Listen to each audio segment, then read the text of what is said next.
Good evening, YouTube. Even though I have changed the time about 3 times so far.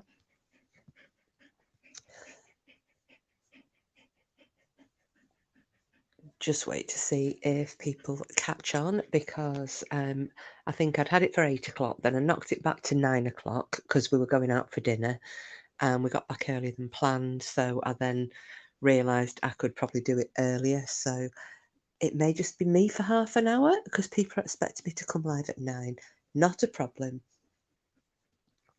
I can talk to myself and have quite a lot of fun. As Porky says, I don't seem to care what I'm talking at or to, so long as I can talk.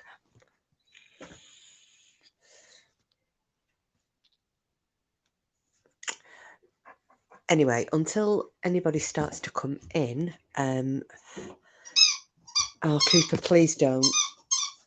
Right on cue, the dog starts with his toy. I was going to go, I mean, I may still cover them slightly, was to go over some more of these cover-ups of mysterious animal attacks in America. However, the notes that I made, and they were on my work's laptop, I can't find where I've saved them. My laptop crashed, and when I came back online, I couldn't find it now. It's auto-saved somewhere. Cooper, stop. But I don't know where to. So I'll try and go from memory. However, there are a couple of other things to talk about. So I have got, because I know quite a few people were getting interested in the dogmen side of things, and some people have been asking what they are. Other people, like Sid, for example, who's suddenly become interested, I found quite a lot of information on them.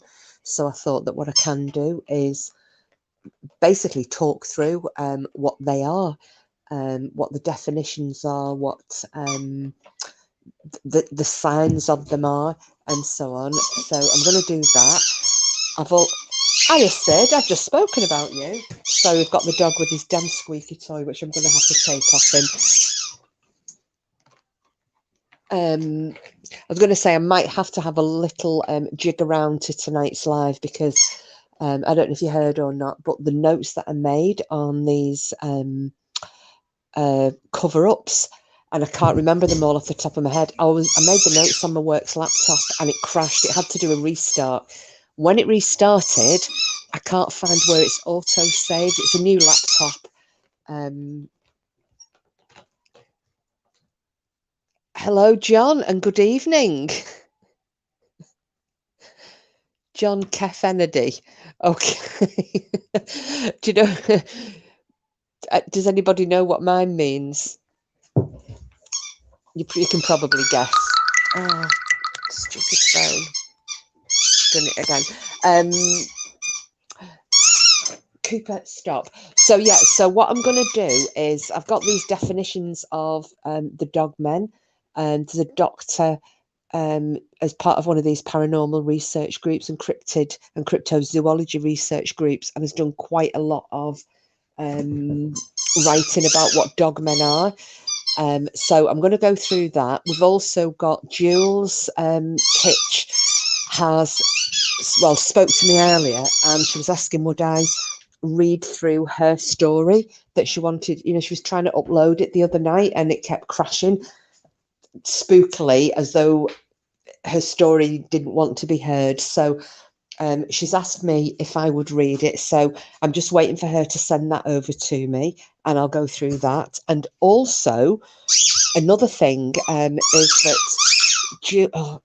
Cooper really... Sorry, guys, I'm going to have to take this squeaky off him because it's doing my head in.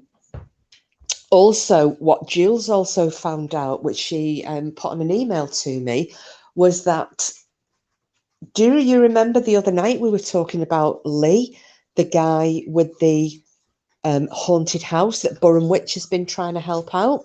Well, apparently there's another channel that's actually debunked all of this. And Jules was quite peed off about it. And she was saying that she's ended up emailing that Lee and saying, I want to know if this is real or not. So I thought we can have a bit of a discussion about that, because I was quite enjoying that discussion the other night, and especially listening to Burren Witch's involvement in it. So I don't know what you think, but that at the moment is going to be my plan. But as I said, I've come on earlier than I was scheduled for, so I'm expecting that people like Jules Frieder and what have you will probably only come in after 9 o'clock. So I have to guess, I suppose, who John Kennedy, is that supposed to be like John F. Kennedy, like JFK? Is that a play on that, or have I completely lost the plot on it?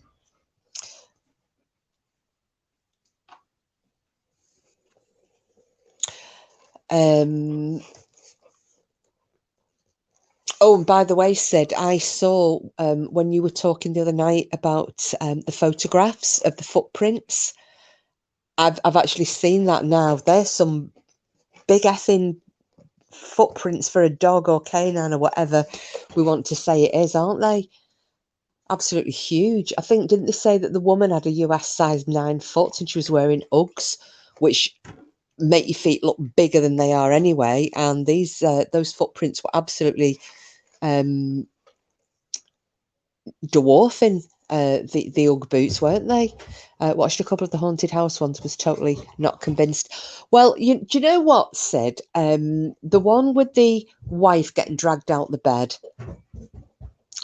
and yeah, that I was like, that I can't see how that would have happened.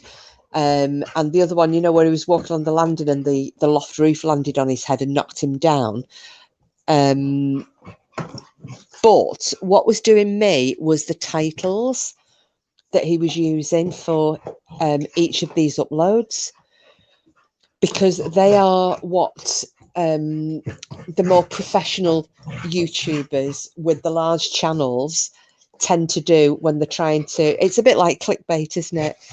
Because there was a group, and I still like them, but there were some paranormal researchers, and they started to do that, with the titles like he's doing, "Oh my God, you won't believe what happened." And when you actually watch it, nothing fantastic happened. It's just to drag people in and draw you in. And I unsubscribed from him in the end, because I just thought, well, it's really disingenuous, trying to get people in on the back with these types of titles. And that's what that Lee reminded me of, that it was all, "Oh my God, you won't believe what happened," or "I called a ghost a coward, look what happened," or "I've got they were kind of sensationalized. And to me, when somebody's doing that, it's for the views. And I know that I brought that up the other night, didn't I? And I said to Burren Witch and to Jules Kitch, do you think it might be that he doesn't want any help because he's actually enjoying this YouTube fame a little bit too much? So I don't know what you thought of that, Sid, but they're my impressions anyway.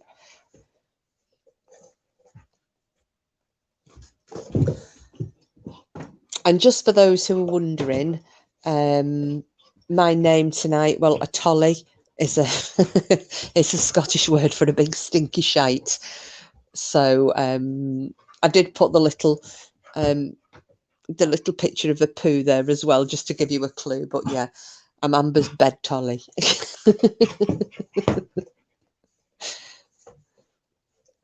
I thought it was slightly more nice than saying, Amber's bed shite or something. Yeah, so as I said, hopefully when Jules comes in. Hi, Janet. Hi, love. It's lovely to see you. Welcome on in. And I will have to make you a mod, because as you will notice, everybody in my lives, all the chatter mods, I don't have anybody not being a mod. So we're going to have a little bit of a chat tonight about we've been watching a channel about a haunted house. Really, this guy has been uploading stuff, and it's his information's kind of been debunked over the last few days. So we're going to have a little chat about that, and chat about dog men, and because it's every week I'll do an Incognito Night and people can come in with a fake name. So if they come in with a fake name, I've got no idea who they are, and I'll have to try and guess at some point. If I guess them right, they have to revert back to the proper YouTube names. Oh, and we've got another one just come in. Michael Myers, Muff Munching Mask. Good evening. I'm just going to call you Mike because that's a bit of a mouthful. Good evening, welcome. I'll have to try and guess who you are as well. Typical, I come in dressed for the party, there's only us dressed up. No, we have got somebody else as well. We've got John Keff Ennedy as well. So I was just saying a tolly in case anybody didn't know, because my name's Amber's Bed Tolly. If you couldn't guess, a tolly is Scottish word for a shite. I thought, given the week's goings on with the old Amber, it would be quite fun. And please welcome Janet in. We know Janet from BAMS. And Janet was in on, amongst other times, she was actually in there on the Jack the Ripper night. We got into a little bit of we started talking about Walter Sickert. So that's where I know Janet from. And you guys, because basically, I'd say 99% of us in here are from BAMS chat. So they should all know who you are, Janet. But yeah, please give her a warm welcome. As I said, I am a bit early though tonight. This was forecast for 9 o'clock, so I'm expecting. I know that Jules, when she emailed me earlier, so she's going to be coming in tonight, and Julia, Burren, Lady Witch, Green Eyes, and so on. Said I changed my pick today, so I didn't want to change it. Oh, Cooper is just being such a knob. This is because we went out for dinner. We've left him alone, and he's just been an absolute. He wasn't left alone for long either. He had a couple of hours. I've had him down to the park and then took him for another walk just before I came live, and now he just wants attention. So, I know Sid, he's just being an absolute gobshite. So yeah, Janet, that's my dog. If he's not yapping, he's squeaking a toy, which I've had to take away from him, or he starts humping the cushions. It's just a standing. It's just something that happens. So yeah, all I'm gonna do is just kick around until 9 o'clock, and then I'll start properly. So what's everybody been up to today? Out and out? Anything good? All I've done is work, lose my rag at lazy people, and then we've been, as I said, we've been out for dinner. So we went to this restaurant in town that it's one of these food of the worlds, and it's an eat as much as you want as well. So yeah, I'm feeling quite stuffed now. Thought I'll make the most of it because the diet starts again in earnest on Monday, because I need to lose this dress size that I've put on. So yeah, you'll have Jackie the Miserable from Monday because I've gone back onto my keto diet. And then tomorrow I'm going, one of my friends, my best friend actually, who I go on holiday with every year, she has got herself a Romanian rescue dog called Stanley, and she's not really thought it out very well, and we've now got to see if the dogs get on, because obviously we're both going to Scotland. Usually it's just Cooper on his own. Well, we need to make sure him and Stanley are going to get on well together, otherwise there's going to be all hell to pay. So I'm going to go over there tomorrow, drive down to Preston, and we're going to walk the dogs, see how they get on, and then go back to my friend's house and let them have a play in the house and see if they're all right. I'm pretty sure they would be. I've been fixing my van door because it broke about 5 o'clock, and we're off to Manchester then Blackpool tomorrow. You're coming up my neck of the woods. Oh, for anything in particular? Hi, Eternal. Good to see you, love. How are you doing? I know the last time we spoke, I think you'd said you weren't very well, were you? So I hope you're feeling much better now. I'm trying to remember. Was it yourself who'd been in hospital?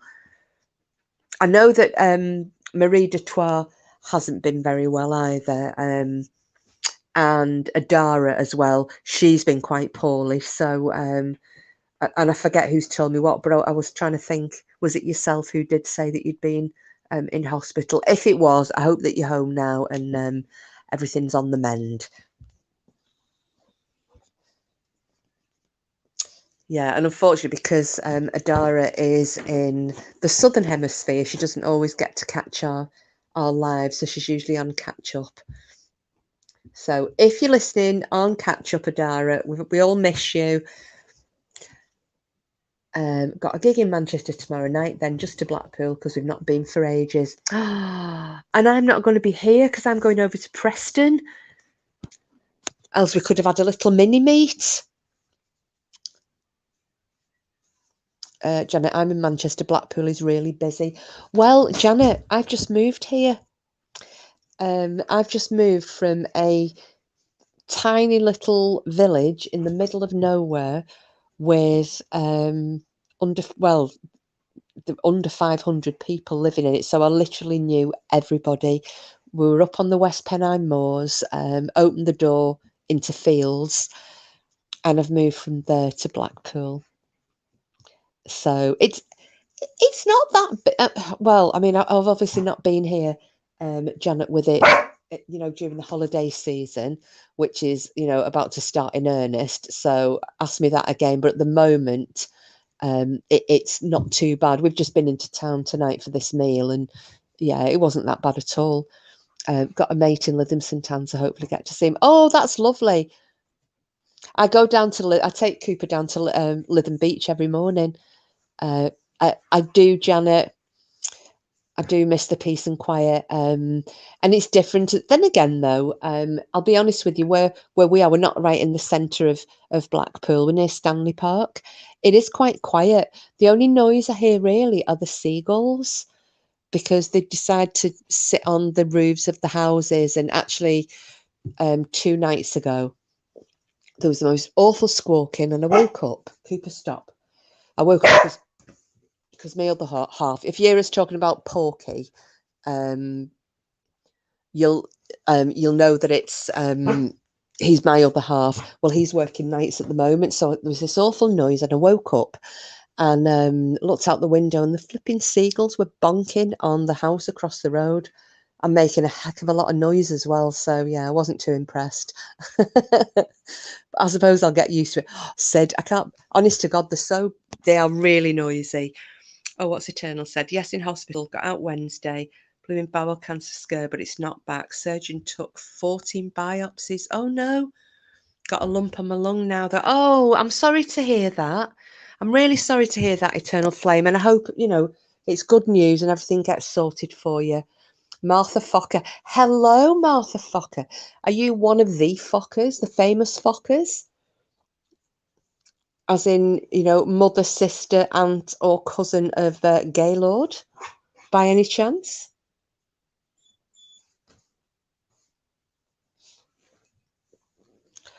It's going to kill me, this. Martha flipping Fokker. I've got no idea who you were going to be tonight.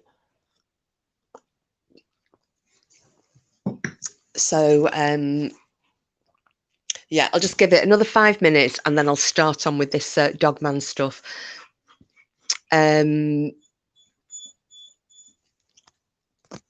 Stop. I'll have to keep checking my we live in a bungalow. I can hear the bastard Morris dancing in clogs on the roof. They're so noisy, aren't they, Sid? Oh, yeah. Well, do you know when they sound the worst is when they're landing on the cars. And the other morning I was going to the farm and one actually landed on the roof. It sounded like it was coming through. And the thing is, it was still dark and all I thought about was dogmen. A dogman's just jumped on the roof of my car. I love Blackpool. I have a nephew there. My hubby don't like it though. I beat the bugger once and will again. Yes, good for you. Oh, the real reason Dot is cranky.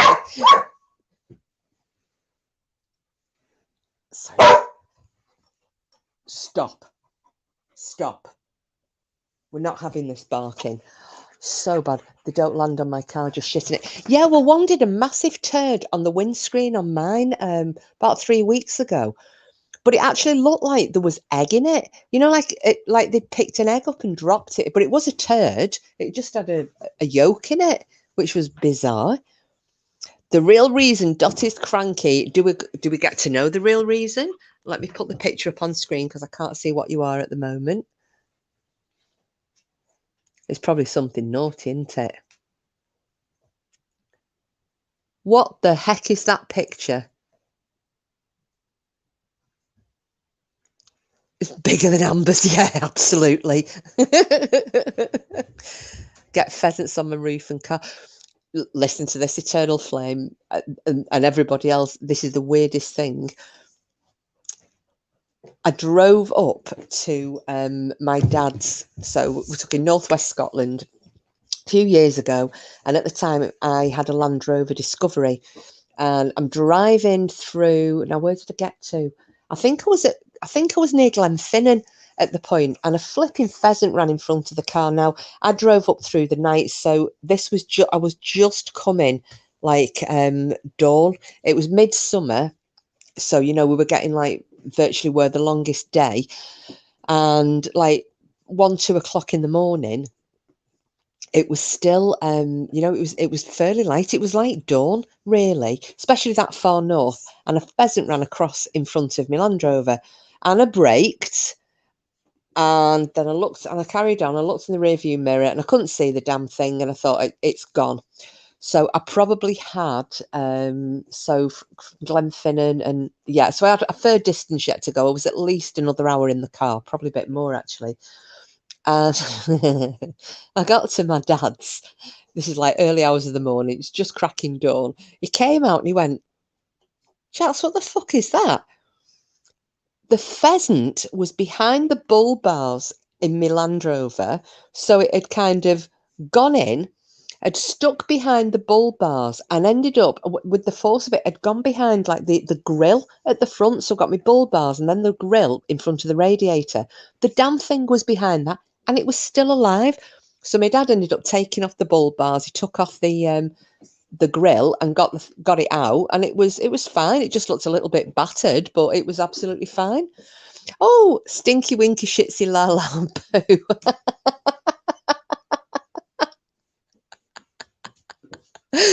And turd tosser. Hello, everybody. I'm glad everybody's coming in now with the names. I should have sung that, really, shouldn't I? Stinky winky, shitsy, la la, poo. Now, who would these be? Michael Myers muff munching mask. Yeah, I'm going to call you Stinky Winky. I'm loving these names tonight. So hang on a minute. What did we say that picture was? Eternal Flame. You reckon that's Green Eyes or Frida? Which the real reason Dot is cranky. Are they balls? Absolutely brilliant.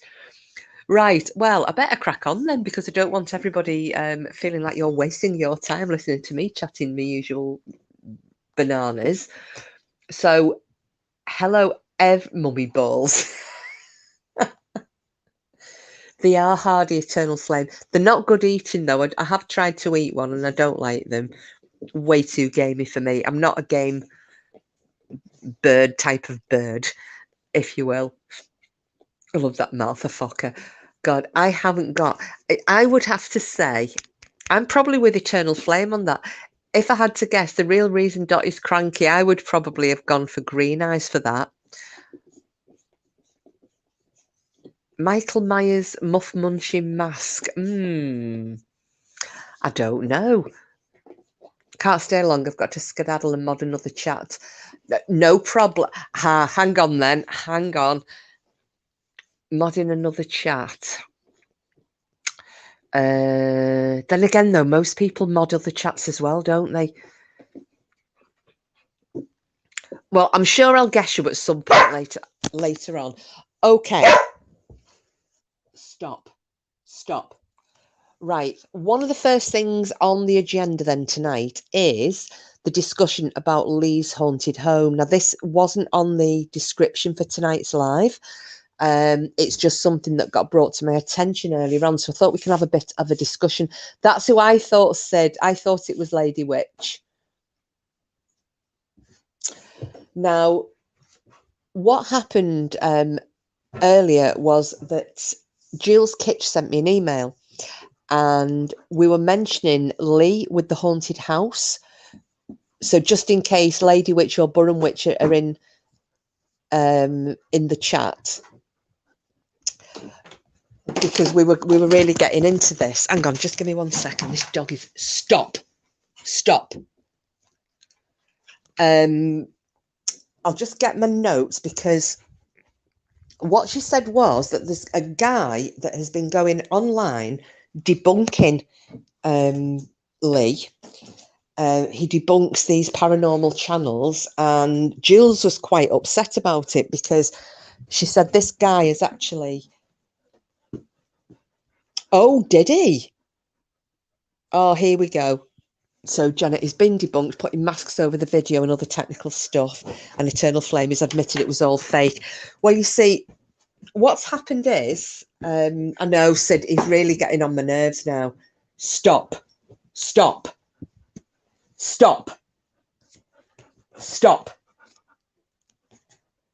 I'm going to have to throw him out if he carries on. This is not funny. Stop it. Yeah, so and I was getting quite annoyed, because obviously Burren Witch, given her line of the things that she does in the paranormal, in the paranormal fields, that she had been contacting him, offering him some genuine help and advice. And she said she's been trying to find, because obviously he said he'd had a priest in to bless the house, and as he said, he's had it blessed 5 times or something. And nothing's helped. And he was saying he brought whatever it was back from Romania after a ghost hunt. So it's all these different things going on. And Burren Witch has been, really getting into it and trying to help this guy.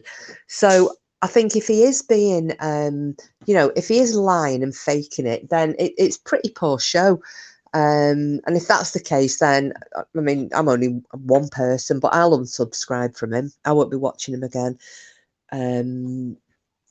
He's turned down help from several folk, put red flags up for me. What? Oh, sorry about this. The dog's going to be sick. This is because he's got himself worked up. Cooper. Do you know, guys, if he carries on with this, I'm going to have to stop this flipping live. I'm so sorry, because I hate the fact that he's... I can't concentrate at all. All I wanted was a bit of peace and quiet. Just give him some of this and see if it'll stop him. Come here, Cooper. Absolutely typical. Yeah, as I was saying, with me, I thought that the fact that he may have been one of these people who was just enjoying having the, the views, and I don't know whether he's monetized or not, having the attention. He's got quite a lot of big channels that are showing his stuff, like Casper Sight and Slapped Ham, and what's the other guy who does the Top Fat Nuke? All those people.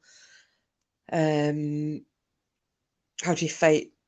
Yeah, I don't know how you'd fake it. I mean, I don't know how he'd have faked the wife being dragged out of bed.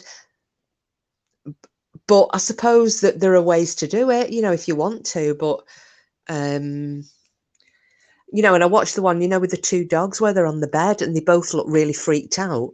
And then he wakes up, doesn't he? But again, is there a way of faking that? Yeah, tried to look for the video but couldn't find it. He's been debunked a lot on here. He did one saying the priest had cleared it. I don't watch him now. The sofa being moved. I know.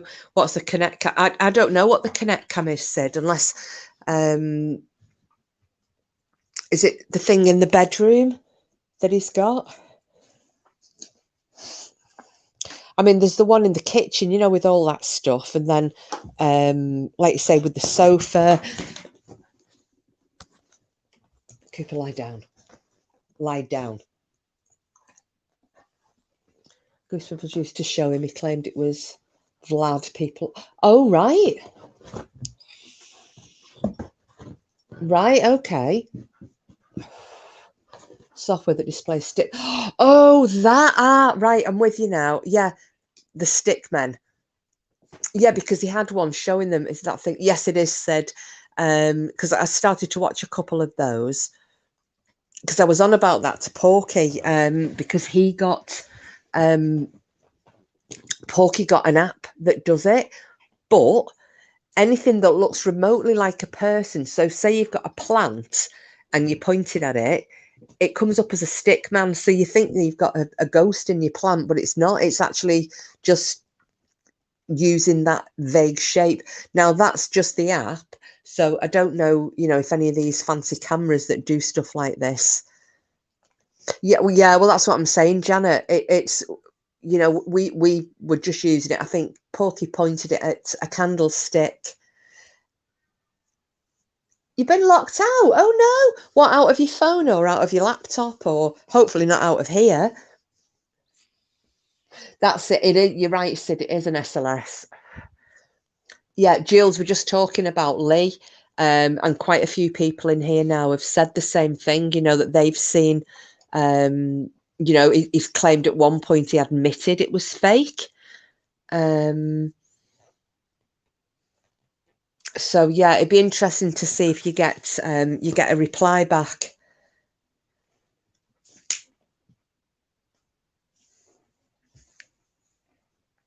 Yeah, apps on phones that check ghosts will always find one.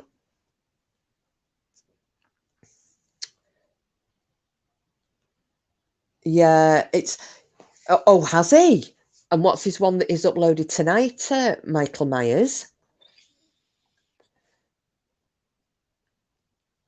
Do you know what though, Jules? I bet he doesn't reply to you because he's not replied to Burren, and that really, when you think about it now, I mean, maybe he's faking some of it. Maybe some of it is kind of, you know, like with Enfield. If you remember when we talked about Enfield Poltergeist way back, I mean, however many, was it 3 or 4 months ago? And the fact that the majority of what was happening was actually happening, but because the kids then started to kind of embellish what was going on and do little bits and pieces and lie, and you know, they were caught out doing things, it then cast doubt onto everything. So people didn't believe any of it after that because the kids had been found out, you know, for faking it. Now I wonder if it could be something like that he's doing. You know, a lot of it is true, but because he's going for the views and growing his channel and all the rest of it.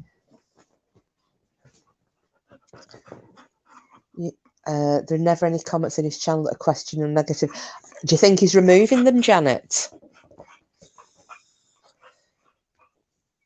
Can you get remote control gas hobs? I don't know. I don't know, Michael. Maybe. I mean, you can get remote control anything, can't you? Yeah. Do you know, it'd be interesting. We should do an experiment, like Janet said there.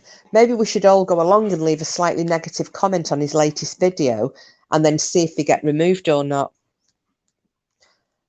Used the laptop I hadn't used for 7 years. I got locked out of Google, so now I'm on PC. Ah, okay. The Hoover up the wall. You see, the Hoover up the wall. Yeah, I thought that could be string, couldn't it? It could be an elaborate rig. I honestly don't know. I honestly don't know. But I do think that the titles he uses for his uploads are you know, they are like clickbait.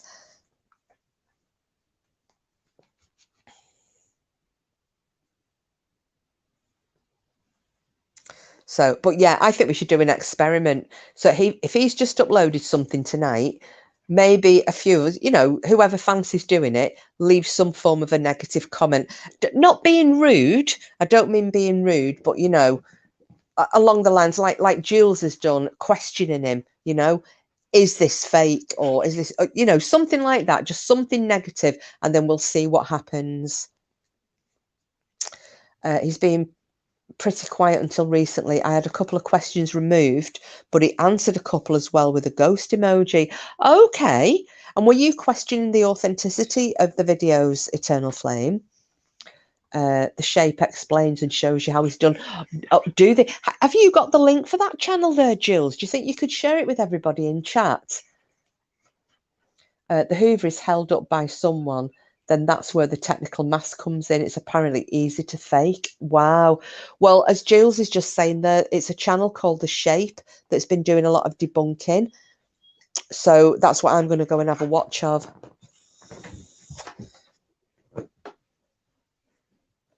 Now then, I mean, we can carry on talking about this, or do you want to go on to the Dogmen stuff? And also, Jules, have you sent over, have you sent the story over to me yet? Because nothing is showing in my emails as yet about the story of yours that you wanted me to relay.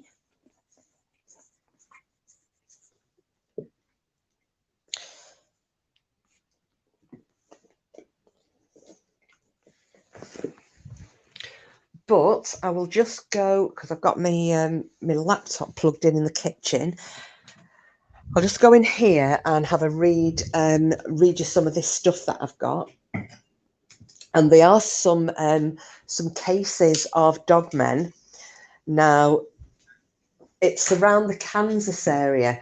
And the reason I've picked Kansas, of all places, it's because it was suggested to me because my cousin lives in Kansas, or Kansas, as he says. Dogman.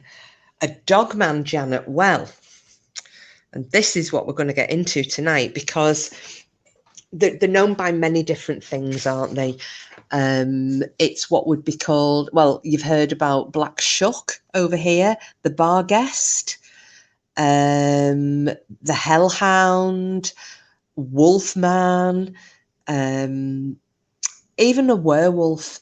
They are, and this link that my cousin told me about, or this site that my cousin told me about, it's got some cryptozoologists who are basically looking at the age-old legends of werewolves, because dogmen seems to be the buzzword at the moment. You've got people saying wolfmen, you've got people saying dogmen, and then you've got werewolves.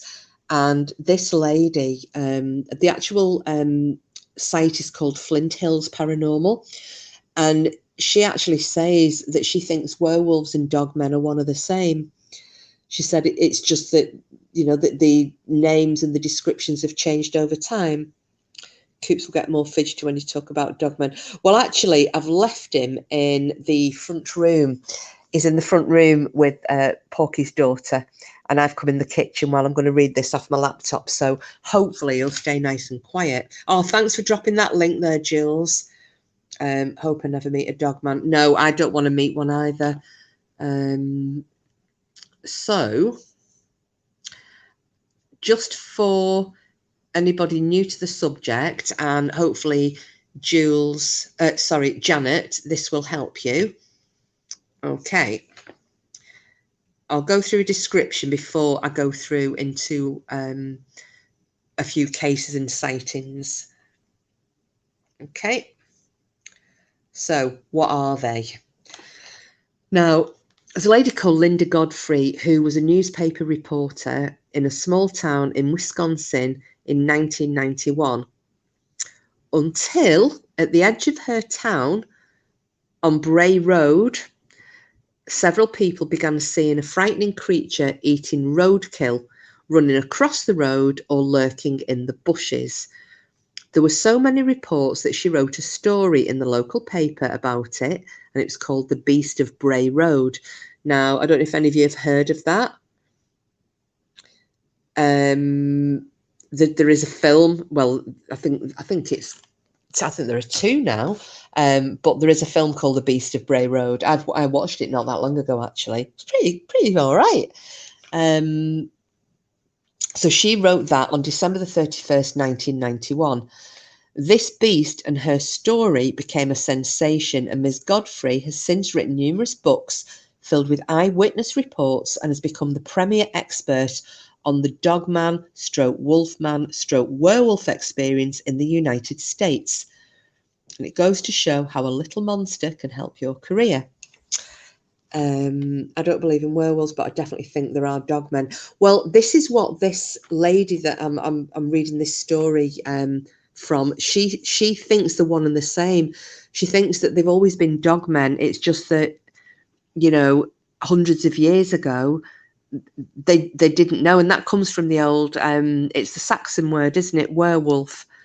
You know, were is the old Saxon word for a man. And wolf is, you know, wolf. So a man wolf, a dog man, there's the same type of things. It's just that, you know, we think of a werewolf as being something that changes, it howls and changes from man to wolf at the full moon. But, you know, is that necessarily what happens? Maybe, maybe not.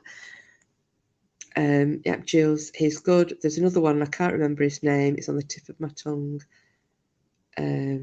Could it be military experiments with animals? Janet, that's what we've been talking about, thinking that there's, you know, there could be some possible sort of hybridization, that we've even gone through interdimensional creatures because they appear to have some form of telepathic ability, you know, which I will talk about shortly. But yeah, it's fascinating. So I'll carry on with this and then we'll see what you think of it. So there's a chilling report that Linda Godfrey described of a man-wolf sighting in a missile silo in Wichita, Kansas.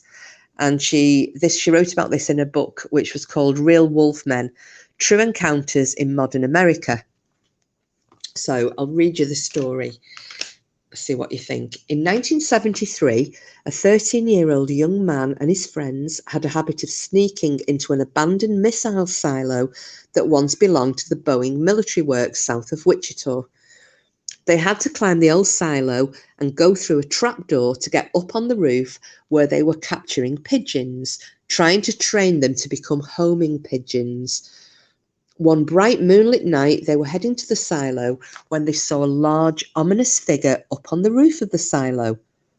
As the boys crept closer, they saw that the mysterious silhouette was actually a very big dog, which rose onto its hind legs in one smooth, startling move, as it heard the boys whispering excitedly. After the creature growled at them menacingly, they ran off, probably to a very troubled night's sleep. The boys' curiosity peaked the next day, and with the bravery of a sunny sky, they returned to the silo and found total pigeon carnage inside the silo. There were destroyed birds and beaks everywhere. For very good reason, they never returned to the silo. Wise choice.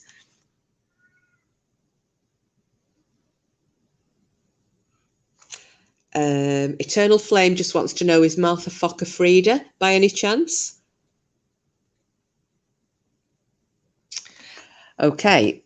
Now, these types of creatures have been reported all around the United States, many in the Wisconsin, Michigan, also Kentucky, Tennessee, and more southern states. But many reports have also come from Kansas, which is what I'm talking about now.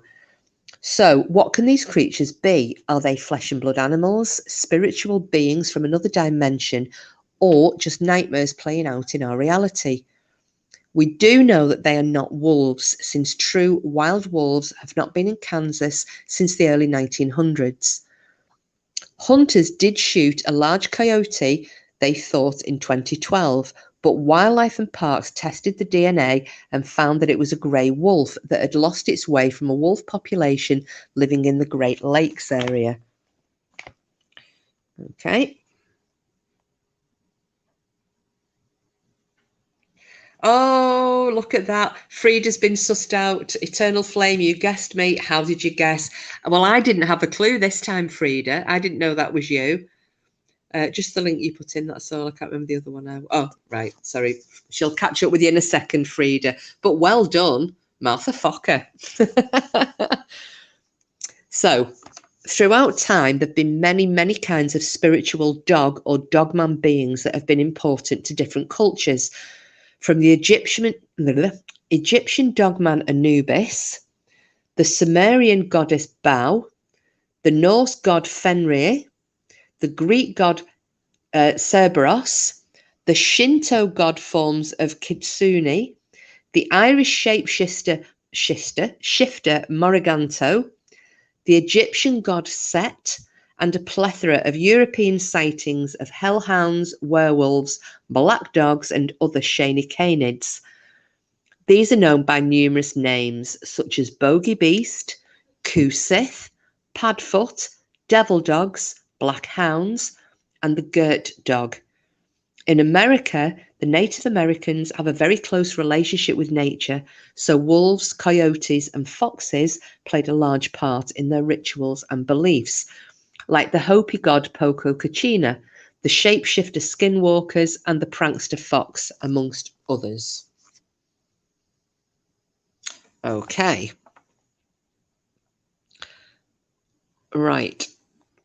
Now, this is where we're going into the older stories. So there's a term which is kynocephaly or kynocephalus, which means having the head of a jackal or a dog, or actually means dog-headed. Now, this refers to the human body topped by a dog's head, which has always been important in the legends of Egypt, China, and Greece, as we just mentioned. This is different from lycanthropy or werewolfism, where an individual believes that they become an actual wolf by using cream, magical potions, or the phases of the moon. Now, there were several famous psychological cases of lycanthropy, especially in the 1500s, a very bad century where werewolves were running amok, apparently. Now, one of these is the story of Jacques Roulet, the werewolf of Angers, and in 1598, apparently killed and ate many children before he was caught. Now, at his trial, he described the cream he used and how he would change into a werewolf to go out to savage young children. He was not promptly executed, but oddly, he was sent to be re-educated for 2 years in religion, due to which he had forgotten about in his huge poverty. Now, today, we still have people who believe that they are werewolves and vampires, and they have clubs and probably Facebook pages for these folk. But this is not what is being reported at the moment by terrified witnesses.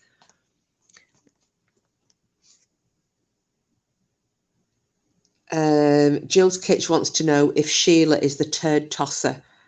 I don't know who turd tosser is. I would actually say the turd tosser might be Simples. We'll go for Simples for that. That's who I'm saying anyway. Okay, now this is where we get into the names of them. So hellhounds, which are known by many names, such as black dogs in the British Isles, black shuck, which is a name common to Norfolk, the barghest from England. I can't pronounce this. Is it the Cwn Anwyn in Wales? The dip, that's a Catalan word, or the Kentucky hellhound. Now, black coyotes are not totally out of the question, as the Kansas City Star reported on 3 rare black coyotes that were killed in a huge coyote shoot in the South. And they were found to be much larger than normal coyotes, but they do not have the same descriptions as a hellhound. And hellhounds are generally described as being black in colour, around the size of a Great Dane, but with great mass and muscle. They have ominously glowing red or yellow eyes. They leave behind a foul odour. They have super strength and speed, and some can even speak. Now, hellhounds are viewed as more spiritual beings and are four-legged creatures, not the bipedal animal as most dogmen, wolfmen, or werewolves are described. So, the dogman that Miss Godfrey has compiled several volumes of reports about are not, by most accounts, very nice creatures. Now, some of you will remember the stories I told about Brandon. Was it Brandon Close, the young fella? And I condensed like four. I think it was about 4 hours worth of episodes of him and his wife and baby daughter being plagued by these things round his house. They were really nasty, awful buggers.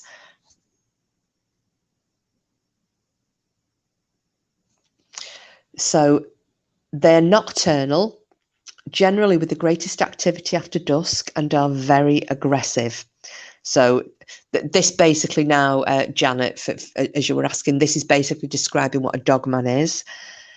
They don't seem to have any sense of humour, as they utter terrifyingly deep growls when encountered and will charge at you or chase you.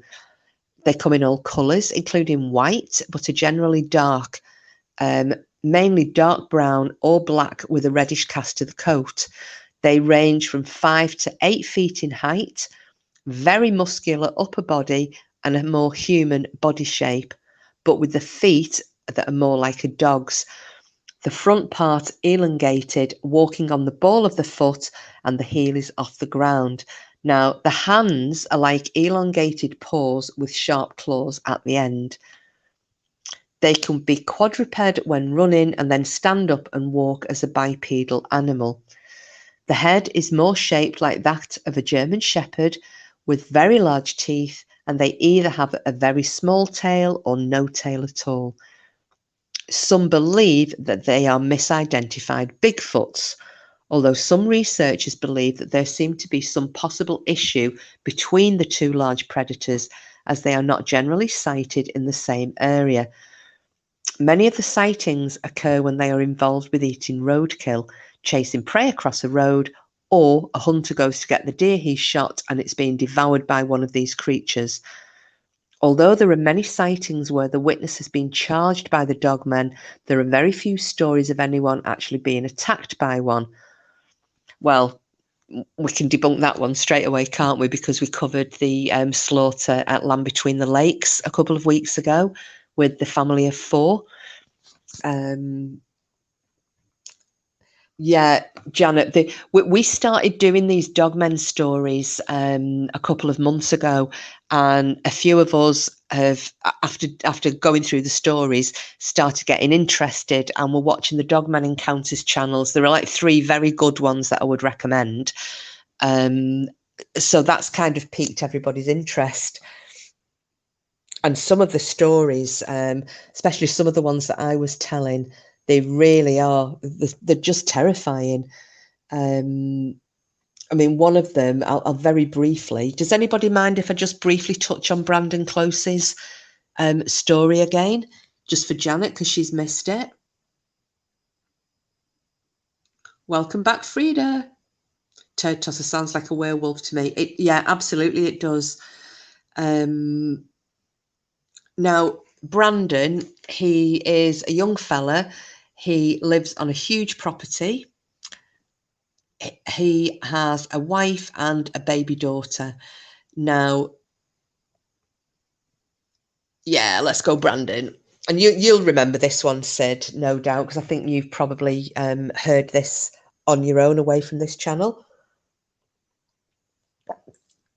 Brandon's issues started, he had cattle, and one day he got home from work and do you know what? She hasn't got one at the minute. Give me a second, Jules. Thanks for reminding me. Before I start with this one, I'm just going to give Janet a wrench, but I have to do it from my tablet. So I'll do that now, and then you can join the blue crew.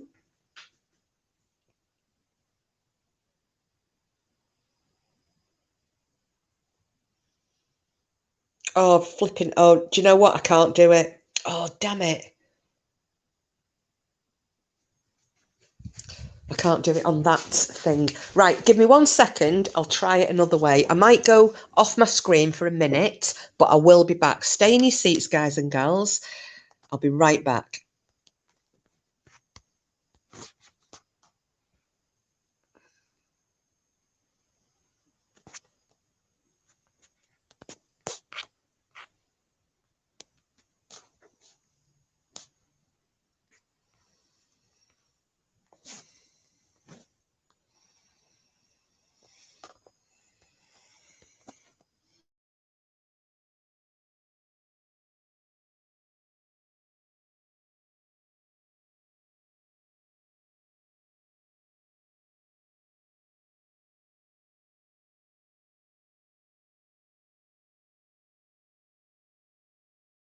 I'm back. Right, you should now be part of the Blue Crew, Janet. But I can't tell because I'm on my phone. So because I'm looking at you through StreamYard, I can't tell who's blue or who's not. So let me know if you're not showing up as blue. No, you don't have to do anything. It's absolutely fine. You can bosh people if they come in, and you know, if we get any trolls coming in, you can bosh them, or you can put your own links up in the chat if you like. Yay, gone blue. Excellent. Right. Well, especially for Julia and everybody else, just as a little reminder, we'll talk about Brandon Close very briefly. So Brandon, as I said, had a property. I think he was in upstate New York, I think. Wife, baby daughter. I think the little baby was coming on for a year old, but probably about 8 or 9 months old. He was out at work one day. When he got back, his wife had said to him, I think you need to go and have a look at the cattle because they've been bunched up against the fence at this bottom corner of the field all day and they're not for moving. So he looked out, and sure enough, this whole herd of cattle are all crammed into the corner of the field, and the kind of like fighting with each other to get as close to the field as they possibly can, to the fence as they possibly can. So he thinks maybe it's coyotes, you know, if there's been because he had heard coyotes howling and thought maybe there's a big pack of coyotes and that they're scaring the cattle. So he called his mate up, who lives about, I don't know, a couple of miles, 2 or 3 miles down the road at the next farm, and asked him would he be willing to come out and join him that night and see if they could you know, go out, see what was scaring the cattle, and if it was coyotes, go out with some guns and run them off. So his mate agreed to this. So as it got dark, and like I said, these cattle, they'd not even drunk anything. They're not eating or drunk all day. They're literally, the whole lot are bunched in the corner nearest to the house, as far away from the tree line as they could possibly get, looking scared. So, and as anybody knows, cattle don't not eat, you know what I mean? And they definitely don't not drink either. So him and his mate, it's gone dark, or it's just going dark. So he gets in, he's got a 4-wheeler, gets into that, and they decide to then go off across the field into the woodline and see if they can find these, what they think are coyotes. So off they go, and they get into the across the field. They get towards the woodline, and all of a sudden his mate goes, what the fuck is that? And in the headlights of the 4-wheeler, they pick up this gigantic, what he can just describe as a wolf, standing on, kind of hunched down on the back legs, crouched, but obviously, you know, in like a person squatting down. So they're like, shit, what the hell's that? And as they're looking at it, and this thing suddenly starts to charge towards them. So his mate, without thinking, he's got a rifle with him. He opens fire on the thing. Brandon says that the bullet or the shot hit this thing in its, I think he said it was his left pectoral, Sid, if you can remember, he said it tore it off. I'm sure he said it was the left pectoral muscle, just literally tore it off. I know, it's a great one, isn't it, Jules? The turd tosser. So they then are panicking because it doesn't seem to have phased it. It stands up on its hind legs to its full height and comes charging at the four-wheeler. Just give us a second. Oh, the story. So we've got Chad of Porky's listening into the story. So it charges at the four-wheeler. They are on a track. It's a single track. So they've nowhere to go. They can't turn it round. So he tries to ram it into reverse with this thing coming flat out at him. Now, in the panic, his own gun has like kind of become dislodged and gone into the footwell of the four-wheeler. His mate is in absolute shock and is screaming. This four-wheeler is in reverse. This thing is gaining on him. He said they went screwing up this gravel track. Now, the gravel track that they were on, it was significantly lower than the road. So it was probably, you know, if they came off the road, they probably had maybe a foot and a half of a drop onto this gravel track. So if you imagine this four-wheeler is coming at speed in reverse, it hits the lip going onto the road, flies into the air, nearly upends them themselves. No, Eternal, it's not Porky. He's in bed trying to sleep, so he's not joining us tonight. So it's definitely not Porky. This four-wheeler nearly turns over. His mate is in absolute shock and terror. Brandon is trying to get this, you know, to keep them with all four wheels on the floor, which he does manage to do. He then manages, as they had launched round, they land on the tarmac. He manages to point it in the correct direction and they start to go. And he said at this point, his friend is screaming because as he then looks, now don't forget, they're driving on the opposite side to the way we are in the UK. So Brandon is on the left of this vehicle driving. His friend is on the right. Okay. He looks to the right across his friend, and this thing, and all he said was it just had this long face, this long nose, a bit like a Doberman. This is a true story, by the way. Yeah, we've got Chandler Pork is now looking at pictures. If you end up getting nightmares tonight, your dad's going to boll at me. You know? The amount of horror films I've watched. Okay. That's fine. Okay, we'll watch some Dogmen after we've done this then. So, oh, you think it's Burren Witch? Ah, that's the goat man at the top. The goat man. Yeah, it's Janet. It's terrible when you hear his story and he gets so upset because this thing got into his house. But I mean, that's later on. So basically, he looks and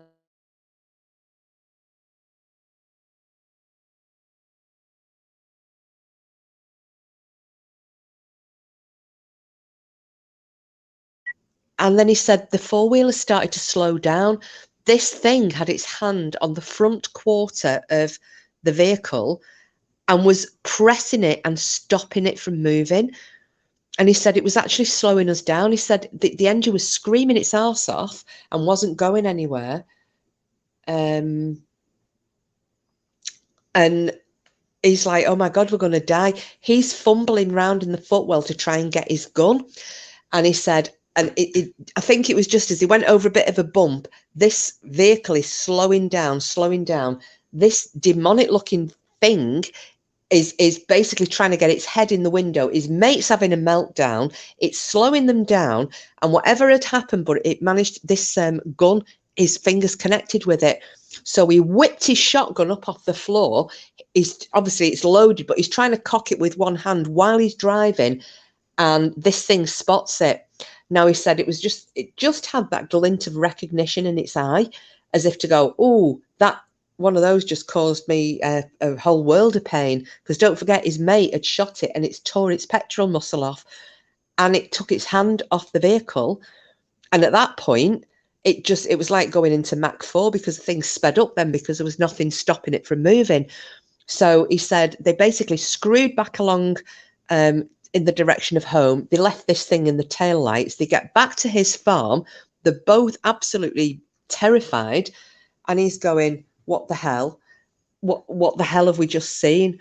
And he said, don't say anything to my wife. I don't want her to know what's going on. Don't say anything to my wife. So his mate got in the car and he went home. Brandon went in. The wife had asked what was, they managed to find what was causing the problem. And all he said to his wife was, yeah, it was a big dog, it looked like a big dog or a coyote or something. And yeah, we shot at it and leave it. And during the night, there were all sorts of noises going on outside. And I can't remember if it was the next day. I don't know if you can remember, Sid. Was it the next day that they saw it down in the bottom field? And at that point then, they started having things running around. Sorry, the dog's bark as I'm moving. They started having things running around the property, hitting the windows, up on the roof. And what drew it all to... sorry, Cooper! What drew it all to a head was this particular night. He was in bed with his wife. They'd put the baby daughter to bed. Oh, God, I'm walking around looking for my brew and it's there, right in front of me. That's where you put it. That's where I put it. They put the baby to bed. She was on the floor below them. And he said they had the baby monitor and they had a video thing as well, so they could actually watch her from their bedroom. So it's all wired up for sound, it's wired up for video. And he said his wife had done the meal that night. She was tired. So he decided, because she'd done the meal, the washing up and everything else, he had agreed that he would look after the baby that night. So if she got a bit fretful, fidgety, what have you, he would get up and feed her, change her or whatever. So he's in bed and they have a pit bull who's 18 months old and she sleeps in the bedroom with them. His wife's asleep. The dog is at the foot of the bed, sleeping on the feet. And she suddenly started to get, like, the dog was a little bit, kind of looking up and looking around and just a little bit restless. And he could hear the baby on the baby monitor, the ga, goo, goo, goo type of thing. And he said he happened to look at it, and the angle that this was at, now it was a very warm, I think it was like July or August time, very warm evening. So all that they've got over the window of the baby's bedroom is a screen. So the glass isn't open. There's just one of these like mesh screens. Now, also bear in mind that that window is 7 feet off the floor. So it's not like, you're going to think that a raccoon or anything's going to jump through the window and harm the baby, because it's that high up away from the floor. So he said, as he looks on the monitor through the screen, he sees this thing that he had witnessed with his friend a couple of nights earlier in the woods. He said, looking through the screen at his baby daughter that is about 3 feet away from it, he said, and all he could think of was, oh shit, all that's got to do now is pull one claw down the screen, reach through, grab the baby and eat her, and that's it. And he said he was out of bed, grabbed his gun from the bedside cabinet.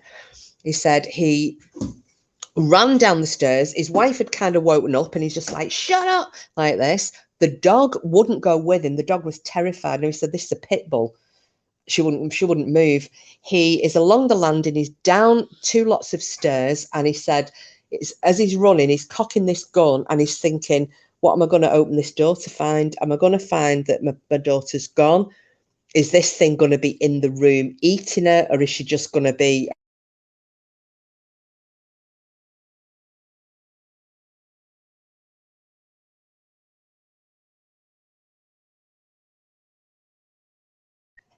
And it was enough. The thing hadn't got his daughter. It was enough to scare it away. And he said he saw, because where he could see it was probably from its shoulders upwards. So he said that meant it was at least 8 foot tall, probably nearer to 9 foot. It scared him.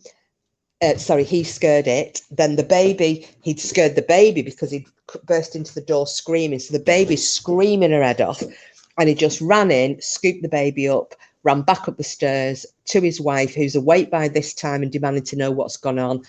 And he sat awake all night with the gun and his dog pointed, not the dog pointed, but the gun pointed at the bedroom door in case it came into the house. And at this point, he then came clean to his wife and admitted that the other night when he was over on the fields with his friend, that it was not a coyote, it was not a wolf that they'd seen, it was this thing. So she asked him to phone the police. He said, if we ring the police and say we've seen this thing, everyone's going to think we're idiots, we're maniacs. And she said, well, why don't you just ring them and say that there's been, some strange dog that may be rabid or something? So that's what they did. And he phoned the sheriff and he said, because of the little area they were living, everybody knew everybody else. They were personal friends of the sheriff. He knew the man.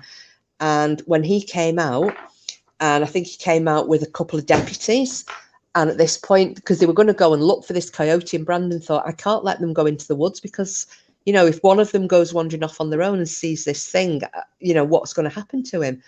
So he just said to him, well, I just want a word with you, Sheriff. And he said, I need to come clean. This is what's actually happened. And the sheriff didn't look surprised at all. And the sheriff said, right, no problem. I will sort this for you. I will make a phone call. I'll get somebody here to sort it out.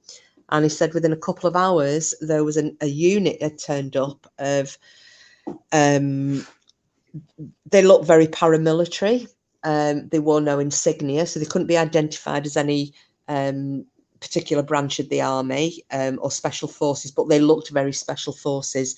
They were armed up to the eyeballs.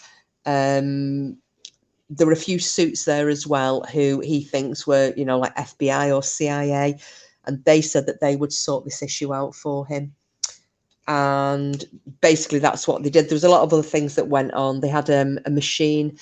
It looked like a satellite dish with a handheld. It was like a handheld satellite dish with a trigger. And they were pointing that in the direction where he'd seen this thing in the fields. But when they pointed it and set it off, his own dog, the pit bull, started having what was similar to an epileptic fit. So he reckons that this was some sort of an ultrasonic machine that would, only work on dogs or canines. They had to stop using that because he was screaming about his dog. He also had 30 odd trail cams dotted around the woods of his property because he used to go hunting for deer and so on. A few months later, when he got the courage up to go back into the woods, he went to check all of his trail cams, and every single one had the SD card removed. So he said if anything had been caught on any of those trail cams, the evidence is gone. These paramilitary guys had asked him, did he have trail cams anywhere? And he'd given them all the locations of everyone. So he thinks that they were the ones that had gone and taken the SD cards out. So that's just a little bit of background on it, but that's an example of what's gone on and what these things are. Janet, just going to go back over chat because I've not been watching it. Let me have a little look.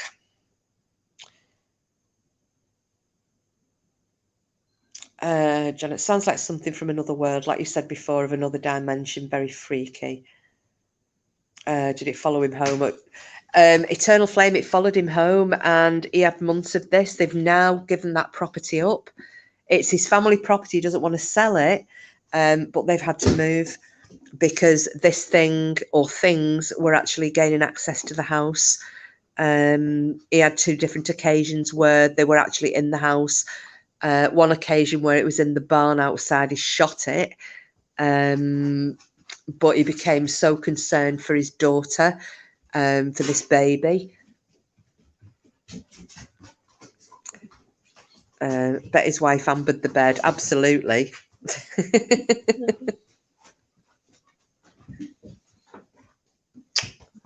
Are you okay? Pardon? Okay. Night. No. That was Porky. People were asking where you were before. Said you were going to bed. He's very tired. Let's have a look. Why would they get rid of the video evidence though? Well, so he couldn't. I don't know if anybody heard that then. So I have to call you Child of Porky because we don't give real names. So Child of Lamb Chop. We'll call her Lamb Chop, little Lamb Chop.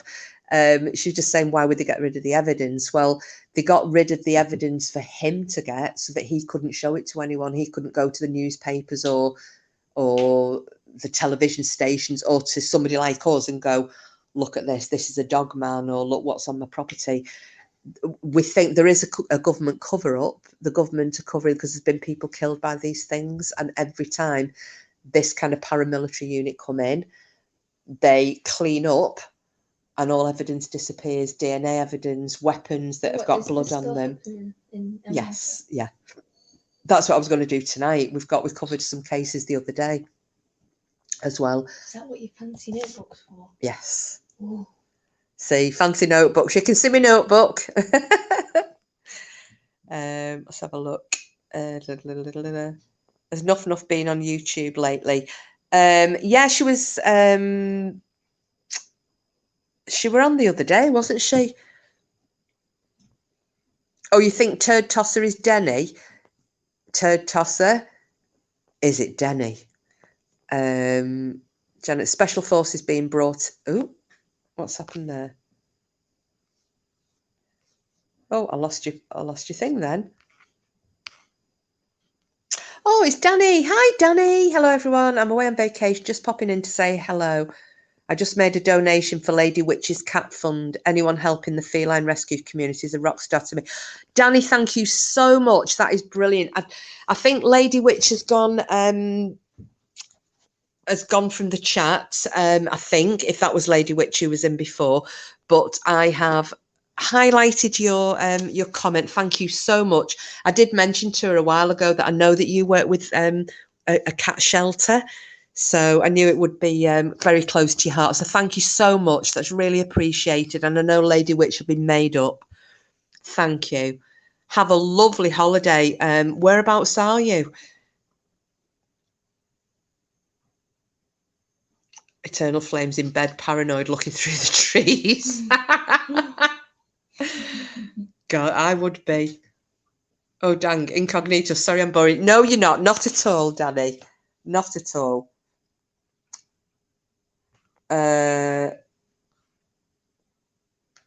Let's see who thinks Turd Tosser is Wolisa Turd Tosser. I don't think it is. I think the Turd Tosser is Simples.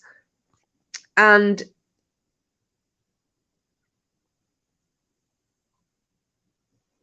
oh, if you look, Jules, can you see the pinned comment? I've pinned a comment at the top of chat. Lady Witch has she's rescuing cats, and a lot of them are having kittens. So you know, she's not got any other support. This is all out of her own pocket. I think she's got about 15 at the moment that she's rescued.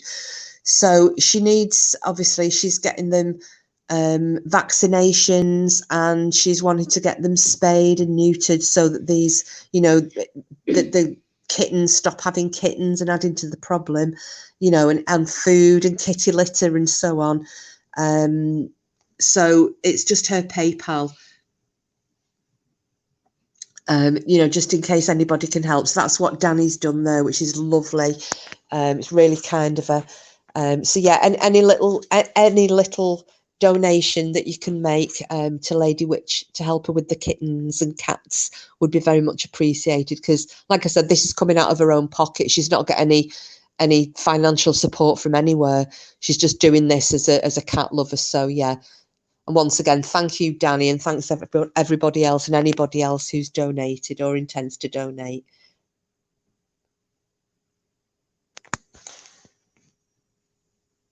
Gosh, nobody's getting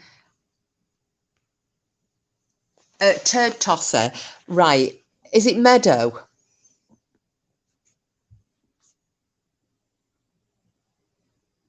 Oh, thanks, Jules.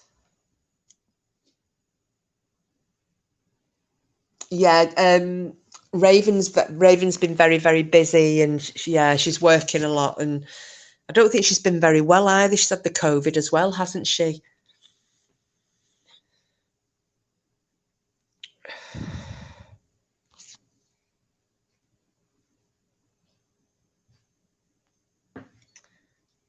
Oh, hang on a minute. Oh, is it Julia? Turd tosser. Or Paula. I can't think because she threw a load in. She was going through the entire, I think it was the entire phone book of YouTube. Do you know what, Sid? She absolutely is a grafting machine.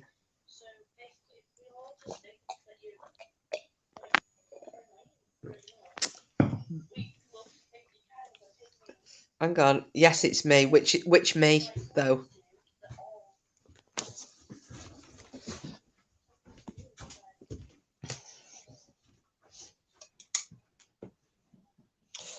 Just I support Cass a few times too. I wish I could have a house full. Frida saying turd tosser Sheila. No, I think it's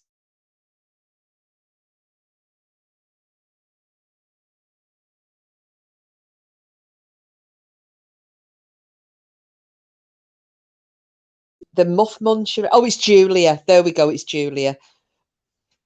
Who was Mike Myers' muff munchy mask one?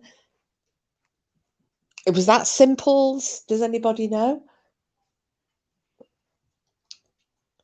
See, I've not got anybody tonight, have I?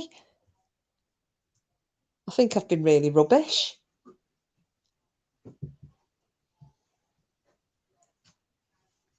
So I'll just get my laptop and I'll go through some of these cases in Kansas. Oh.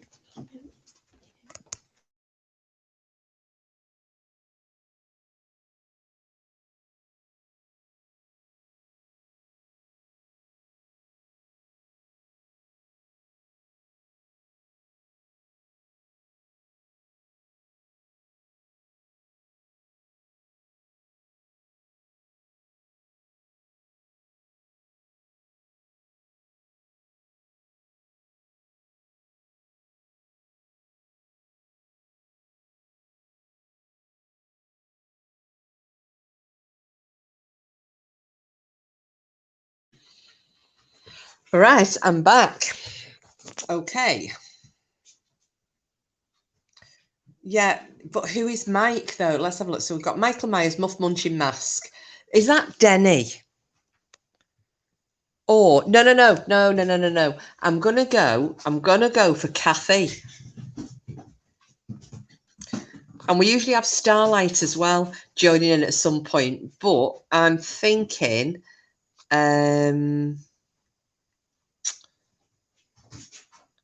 oh, I was right. Oh, Simples. Yay, I got one.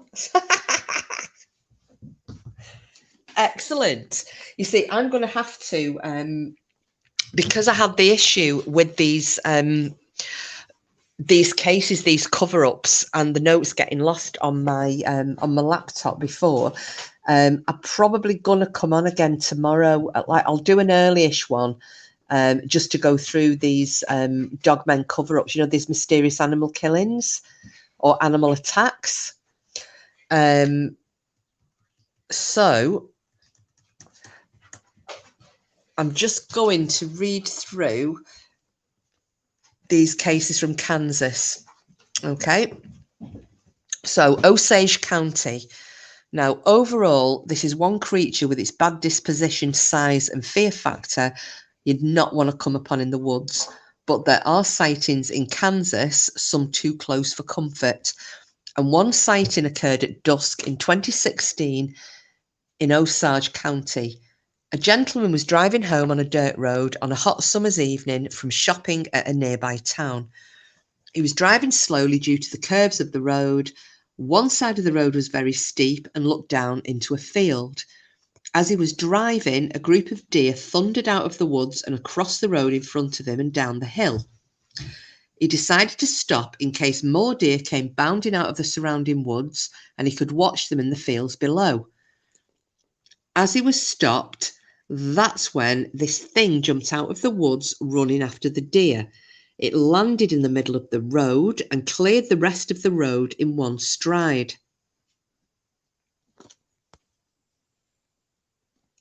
Now, this is what exactly as the witness described it in Dogman Encounters. Okay.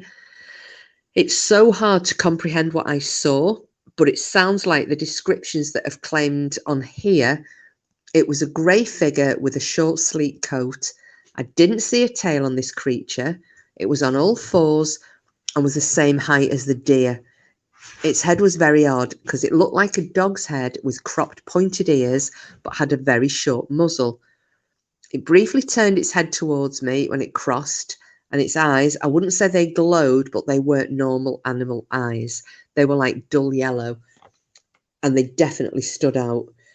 Its body was what really confused me because the way it moved was like a human would move when trying to run on all fours.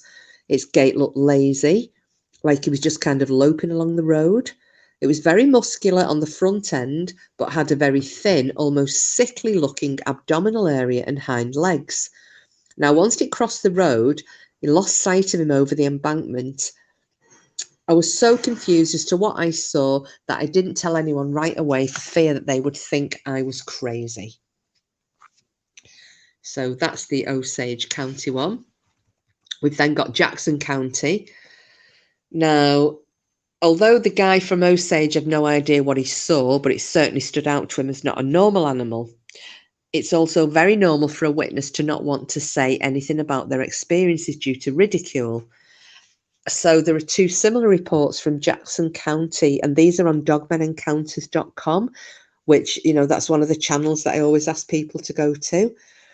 The first was on June the 8th, 2015. And the witness, a young man who had a small flock of chickens, was going out to feed them and had brought extra corn to feed the deer behind his house. He said that there had been some poaching of these deer because they were so plentiful, but he loved to feed them.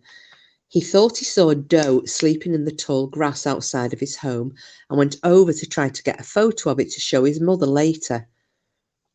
As he got closer to the doe, he was totally shocked by what he found. Now, this is what he said. I was creeping across the yard towards the deer, and when I had cleared the burn pit and was about 10 yards from it, I realised that the deer wasn't asleep, but it was dead. It was the most disgusting sight I've ever seen. Its intestines were completely gone. The flesh on the body of the doe was shredded to pieces, and blood was absolutely everywhere.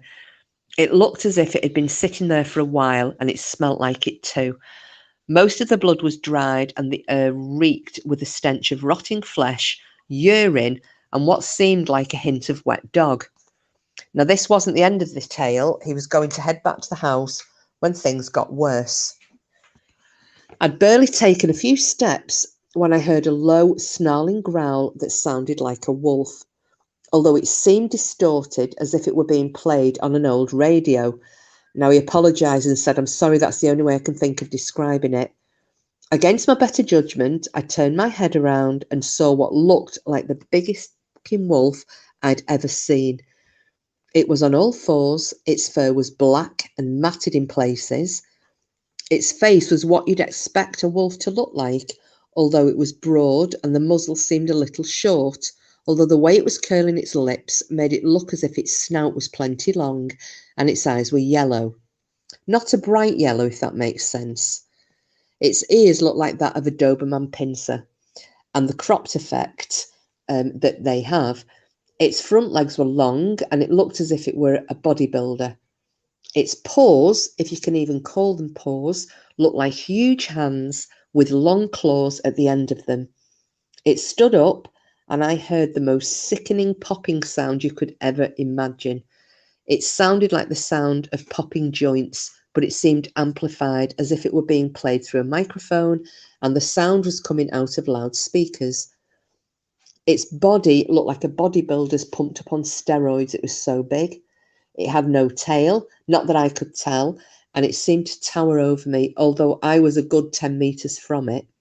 I was about 5'4" at the time, and I came nowhere close to its height. It was so tall that the tip of its ears could almost touch the top of a young cedar. It let out a loud howl, which sounded more like a roar, and then it charged at me. Doing the only thing I knew to do while hyped up on fear and adrenaline, I began to run away from it. I remember clearing my yard in what seemed like hours, but most likely only a few seconds, and running inside, slamming and locking all of the doors and windows. As I calmed down a little bit, I had realised that if it had really wanted to kill me, then it would have. That what I had experienced was not an attack charge, but a bluff. I was lucky to get away with my life. He found that the doe carcass had disappeared later that day. He talked to his grandmother about the incident to see if she'd ever heard of anything like this before. She informed me that there was something called the wolf-head man that stalked the Cancer tribe, preying on small children that strayed too far from their teepees. Later, I was informed by my history teacher that my house had been built on tribal burial ground, and I have since been wondering if it had anything to do with it. It is interesting to note that if his house was built on a sacred burial ground, that these creatures are often seen around cemeteries. And also, there are many legends to keep children from wandering off. So there have been many boogeymen that will get you devised to keep the little ones in line. This incident had happened 2 years prior to his report on that website. Since then, he said he suffered many bad dreams about the incident, and then he began to have other experiences in the woods. One time he heard a bipedal animal paralleling him through the brush while he was walking in the woods. Another time he heard noises on the front porch and looked out of the door just in time to see a large shape going round the corner of his house. I believe that I might think about moving if I was him. I'd be out of the country. Right, let's just see. I'm back into chat for a second. I need to jump in the shower and wash my mask. Oh, I need to put a mask on, Simples. Great. I live in the woods. Oh, sorry, sorry, Eternal Flame. Welcome back, Julia. What else have we got here? I would poop myself if I bumped into that. Julia, I would absolutely crap, but you know, I had similar happened in Scotland, although I didn't see what it was, but we would definitely be in being followed by something. Danny, got to run and get ready for dinner. Have a great night, everyone. KMA. I'll listen later to catch up on this show. I hate missing them. Oh, thanks so much, Danny. Thank you. Have a lovely time with your family. Have a lovely dinner. I'm letting mine go down. We had a nice dinner earlier. So, yeah, I'm very, very stuffed. So, yeah, have a lovely time and we'll catch you soon. Said there is so much consistency in all the descriptions, looks, sizes, eyes, smells, also a lot of reports of the witness feeling the thing inside their head. So in most of these stories, they don't attack all the time. I know.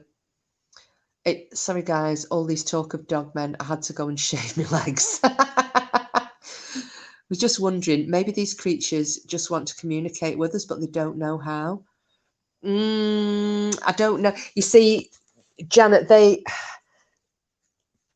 don't think it's a case of them not attacking all the time. They just don't get the opportunity to, because most of the time people get the jump on them, you know, and, well, happen to be armed. Now, a lot of the time, bullets do nothing to them. You know, they cause them pain, but, you know, there was, like, Brandon, he emptied his gun into, well, twice, didn't he? I think one was up in the barn and the other was when the thing got into his kitchen at the house in the dark, and it was behind the, like the breakfast bar in the kitchen. But, you know, it didn't kill them. The only report that we've ever had. Hi, Green Eyes. Hello, my darling. The only one we've had, the only report that we've actually had and that has made any reference to one being injured and dying was the one at Land Between the Lakes, if you remember. You know, the thing that Levi shot in the neck. And then the young lad, God, I can't remember his name. And he shot it in the same place, and it was later found up a tree as though it had gone to kind of find somewhere to rest up, and the loss of blood, it actually died. But that's the only report I've ever heard of where one of these things has been shot and killed.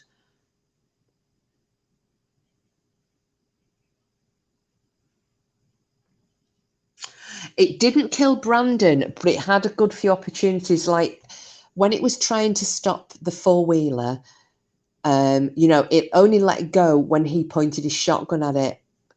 But then it started terrorizing him. You know, they had these things come into the house. They had that night where he spotted it through the window. He's got absolutely no doubt in his mind, because that thing didn't know there was a baby camera in there and that he could see what was going on. But he's got no doubt in his mind that that was going to take that baby out of the window. It then came into the house through the, oh no, sorry, it ended up in the barn, didn't it? There was one when he was filling his hay harvest and putting it up into the barn. There was one up there in the hayloft waiting for him. Now, that was the one that he unloaded his gun into, and it did jump out of the window, or not the window, you know, the gap in the hayloft. It jumped out of that and took off. But you know what would that have done if he didn't realise it was there? If he hadn't seen it and shot at it, you know, would it have just observed him, or would it have jumped on him?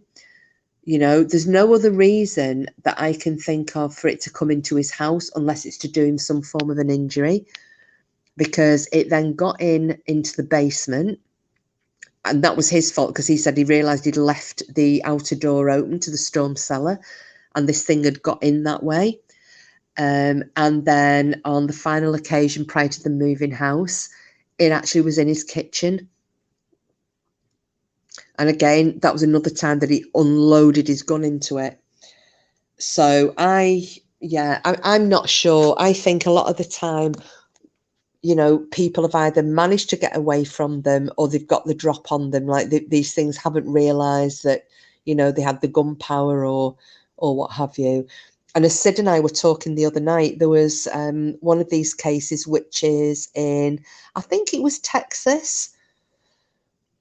There had been issues with this particular at this house. They'd called the police out, they'd called Fish and Game out. The poor old fella had been threatened, more or less, by oh, sorry, just reading Green. I was just catching up. Raven is fine. It's a very busy time of year for her. She misses you all. Oh, we love Raven. Give her loves.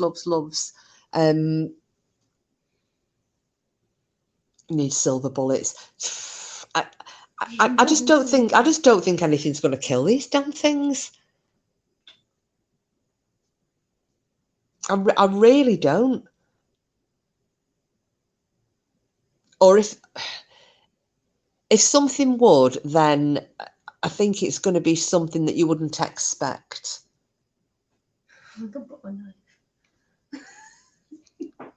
You know, maybe like if these are interdimensional or what have you, maybe it's going to be something that we don't expect that will work on them.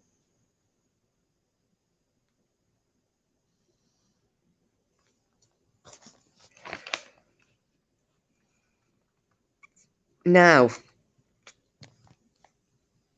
while we're thinking about that, there's another one here. Now, this is a report from Jackson County from September the 13th, 2013. Now, in this case, the man, he'd been studying wolf behaviour for his own enjoyment. He'd been on his computer, and he felt like something was watching him. So he went to the window and saw that his motion detector, because it set floodlights, you know, if something set them off, and the floodlights were on. So when he looked out, he thought he saw something duck down, but he didn't think anything of it and went back to his computer. But when the floodlights came on again, Now, this is what happened. These are his words. It was a huge, huge wolf that was looking at me with dirty amber yellow eyes. Its ears looked like they were torn or cropped or something, and the face looked sort of human-like. Not really a full human face, but more like the jawline looked very masculine and human compared to the rest of its face. Its lips were curled back, and it seemed as if it was snarling, though I couldn't hear if it was, and its breath caught on the cold glass. It was so tall that the top of its head was halfway up the window, and if I had to guess how wide it was, I'd probably say maybe the width of my shoulders. I knew that whatever it was, it most likely had wolfish instincts, so I did the only thing I knew to do, which was to avoid eye contact, make yourself look small, as small as you could, whilst having your throat and underside showing. Yeah, right, whatever, mate. This is a very common submissive pose, and although I was scared out of my mind, I knew that holding eye contact would make me seem like a challenger, and running would make me seem like prey. When I did the submissive position, it must have worked for it to leave me alone, because it just hit the window, which made the entire trailer shake, and it went away. I hadn't heard or seen anything else like it since, although I do hear the odd howl coming from the back roads. God help the poor idiot that decides to try and hunt this thing down. I can tell you that whatever it was not friendly, because if it were, it wouldn't have slammed my window as hard as it had, and it would not have been growling like I'd taken its food.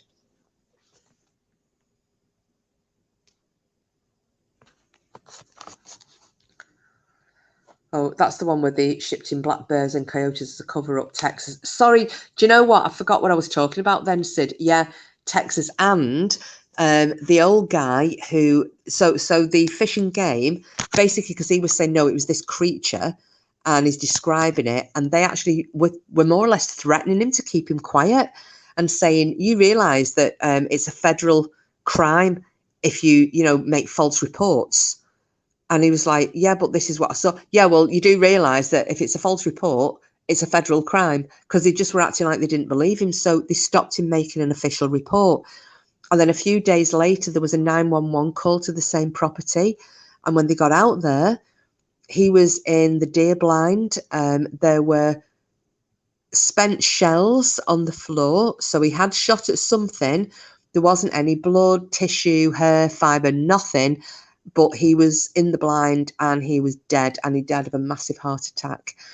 And the thoughts are that he had been scared to death because this thing had come back to finish what it started.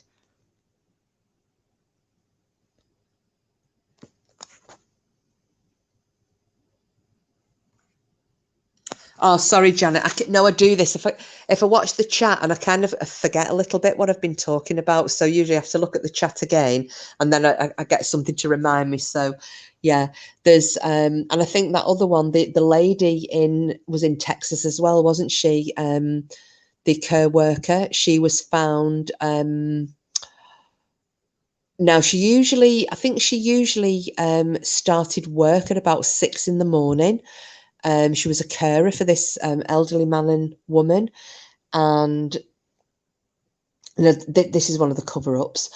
So she was late. It was about 8 o'clock. So they looked out and they actually seen her lying between the car and their front door in their front yard, and she is in a mess. She's in a mess. She's had one of her legs has been torn off. One of her, like a biceps, has been ripped off. Basically, one of the deputies, when they arrived there, they said she looked like the victim of a shark attack. Sometimes you see these photographs of people who have survived a shark attack. He said that's what, and he said it made a mess of her. It tore her to pieces. He didn't say the dog or whatever it was. He just kept describing it as it. It did this, it did that. It had caused... Oh, that was the other thing as well, because in the house, they reckon they hadn't heard anything. Her throat had been torn out as well. So basically this thing that had attacked the woman had known how to keep her quiet. Now, following this, so he'd already, described this as being an horrendous attack, that whatever it was looked like a shark had ripped into her, and there were pieces of it, basically chunks of her had been torn out and eaten. Right. That's his statement, soon to be retracted. Then it turns into wild hogs. Wild hogs have attacked her and eaten her. It started off, it was going to be a pack of wild dogs, the usual go-to that they're using at the moment. Then it became wild hogs, and they were saying that the homeowners had trouble with feral hogs in their, on their property, and that basically it was a pack of wild hogs that had attacked her as she got out of the car and went to get into the house. Me arse. Because as was described on one of the other channels that I watched, that Abnormal Investigations, a hog does not just take a couple of mouthfuls and leave you. Pigs will eat you until there is nothing left to eat. We're talking your clothes, your bones, everything. That it's like the old story about if you ever wanted to get rid of a body, if you commit a murder and you want to get rid of every trace, throw the body to some pigs because there'll be nothing left. They literally will eat everything. They will leave nothing. Okay. And pigs are very noisy eaters. They do a lot of squealing and grunting, especially when they are in a herd. Nobody heard anything. The old couple in the property heard nothing. So there you go. It's another one of those things where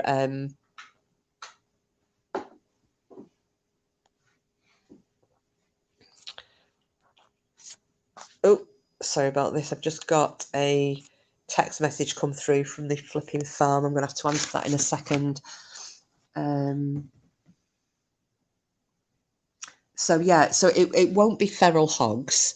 It's not. And then obviously the deputy who'd reported initially saying that this looked like a shark attack, he then retracted his statement and said, oh yeah, she'd been attacked by a pack of wild dogs. And then that one was wiped out. And it was actually, no, it was wild pigs that had attacked her. Go figure. There's no DNA found, allegedly. There's nothing matching up to pigs. There's nothing matching up to dogs. Just another cover up. Well, they might leave teeth, eternal flame, but I mean they'll eat them, won't they? They'll still eat them, but they'll pass them out. I think they don't digest them. But the thing is, by the time the pig it's on its way out, the pig's long gone away from the site of the body, hasn't it?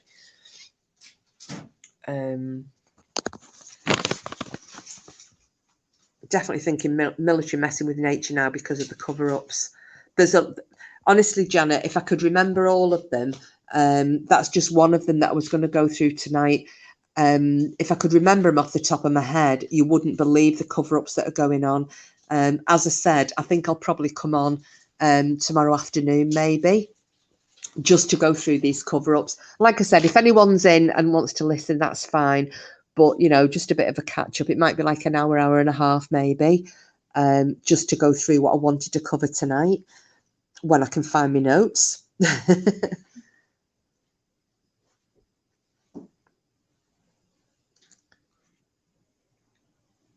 Yeah, that's it, Sid. Feed him to the pigs. Yeah, like a chimera. Yeah, somebody else mentioned the chimera the other night as well, Janet.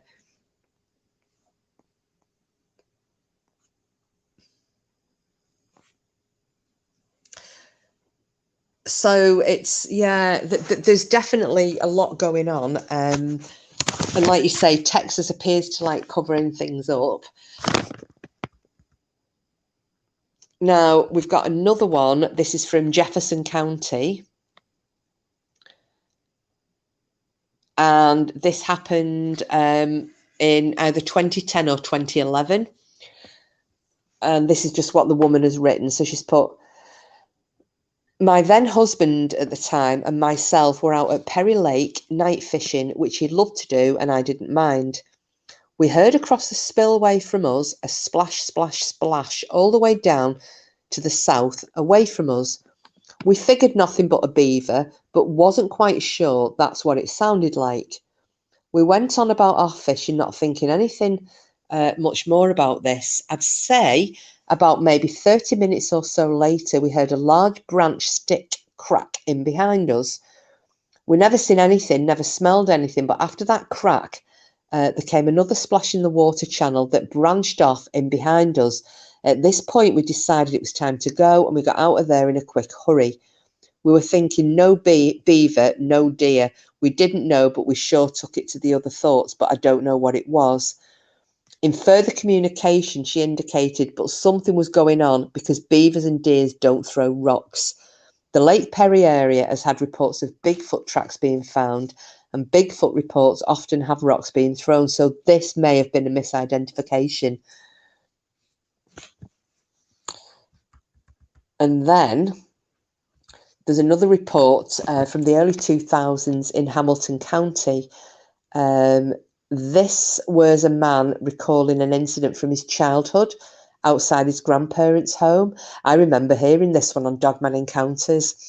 So nearby was a large patch of overgrown weeds, almost as tall as 6 feet in some places. I hated playing at the playset because sometimes around sunset, I'd see red eyes from within the weed patch. I told my grandparents, but they dismissed it as coyotes. However, one day I wanted answers and I approached the weeds. Upon closer inspection, I saw a creature that looked similar to a dog with shaggy white fur.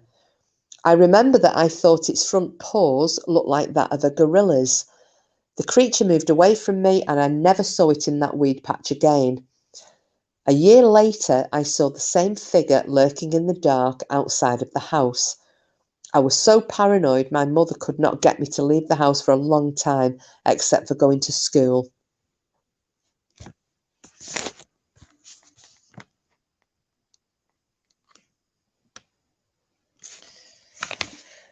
Then, let's have a look what the next one. Here we go. Marshall County. And this was from an email of September the 22nd last year, 2021, from a distraught mother because her son had seen a frightening sight coming home from work. And they were looking for information whether others have seen the same creature in the area. So this is what she said. We found you on Google. Yes, I had to go to Google to even see if others have seen what I'm about to tell you. Tonight, in rural Marshall County, Kansas, my 18-year-old son was driving home around 10 p.m. after a long day of work and says he saw the most unusual and scary thing he's ever seen. Standing in the middle of Highway 9 outside of Frankfort, Kansas, he says a huge creature of pure black, taller than his vehicle, was paused in the middle of the road. He flashed his bright lights and it darted off into the nearby field, quick as sin. He was so terrified he came and woke me up to tell me about it.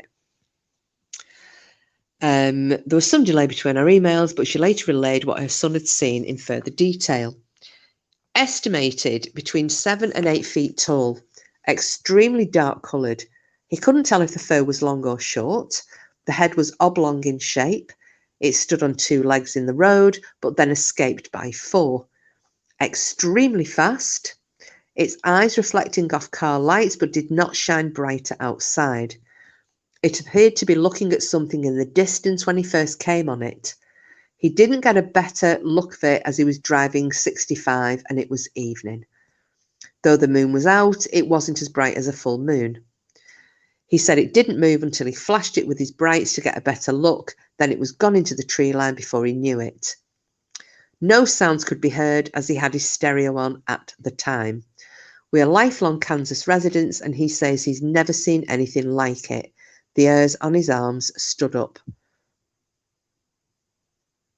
Now, this is very similar to a lot of other dogman sightings. You know, many of them are found eating roadkill. crossing the roads. Another one of the famous similarities are, you know, when they stand up, people hear that pop, pop, popping, the cracking of joints, and that sounds like everything's snapping. And like Sid said before, it can't. There are too many similarities.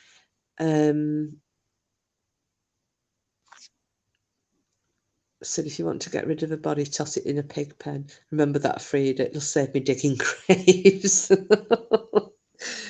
My dad always said that, though. Feed them to the pigs. If you feed something to the pigs, they'll never get found.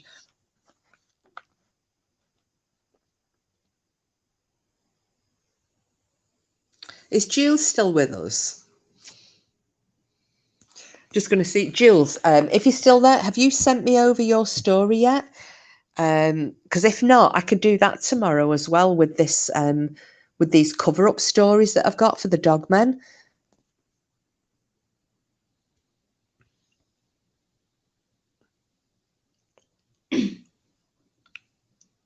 Just wait to see if she gets back to me, because I know she's had a few connection problems as well, but nothing's actually come through to my email at the moment, so.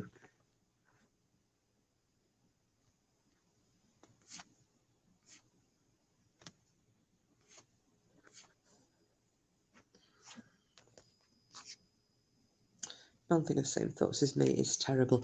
Oh, do you know, but think of all the fun you could have. How many people would you, have you got a list, a pig list? That's what you should call it, isn't it? A pig list.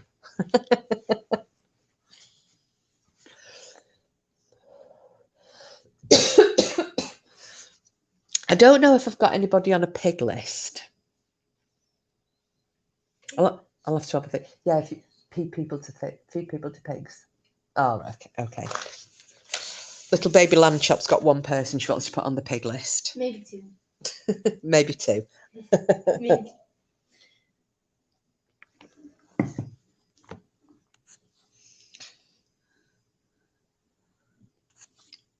Let me just see.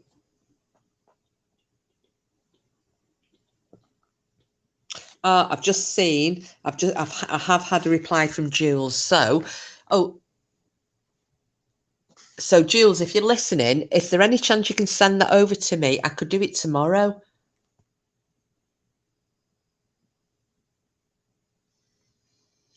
Because I really want to get these cover-ups done. You know, I wanted to do them tonight, and obviously I'm aware I've not got a great deal of content for this evening now. But it'll give me a chance to go through my laptop and try and find where, you know, where the default save. I thought it might have saved to my H drive, but it's not there. All seem the same, like the abductions, possibly one of the species in our planet now. I still think they've come from definitely from another dimension. Definitely. But the fact that with these cover-ups, you know, like Janet has been saying, like a few of us have said, there seems to be some sort of military involvement. There's definitely government level cover-ups. Why? You know, is this are the alien? Is it some form of super soldier? Could they be, could they just be evolving animals? Could they? You know, but it's the fact that they've got this telepathic ability as well. You know, they have these. It was like Brandon. We'll go back to Brandon. He was unloading his gun into this thing that was up in the hayloft, and he said all of a sudden he couldn't fire anymore. He lifted his gun, he went to reload, he pointed his gun at this thing, and he said he was overcome with the most, he said he's never felt sadness like it. He said he felt like his heart was being ripped out of his chest. He was absolutely distraught. He said it was the saddest, you know, the worst he could have ever felt. And he said, and it was coming from this thing, you know, the oh my God, you've hurt me. And he said he just couldn't fire at it. And that's when it got away. And then he said afterwards, he said, that's how they manipulate us. He said, that's how evil they are. He said, it's mind control. they put these thoughts into your head. They've got some form of telepathic ability that they can manipulate your feelings. And he said it did that to stop me from unloading my gun at it.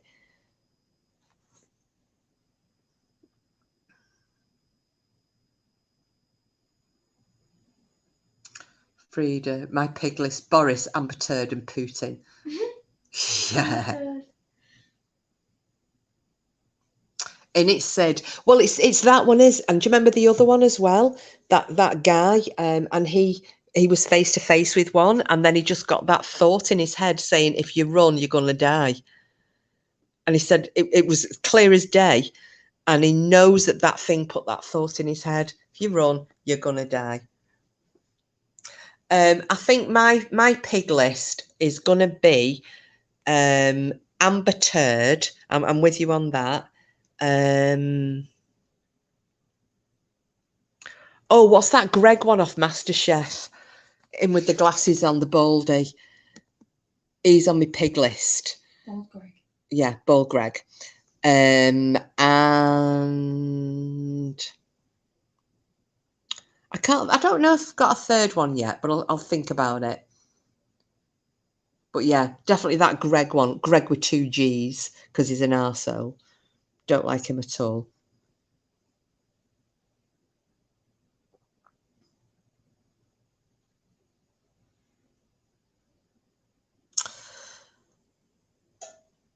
So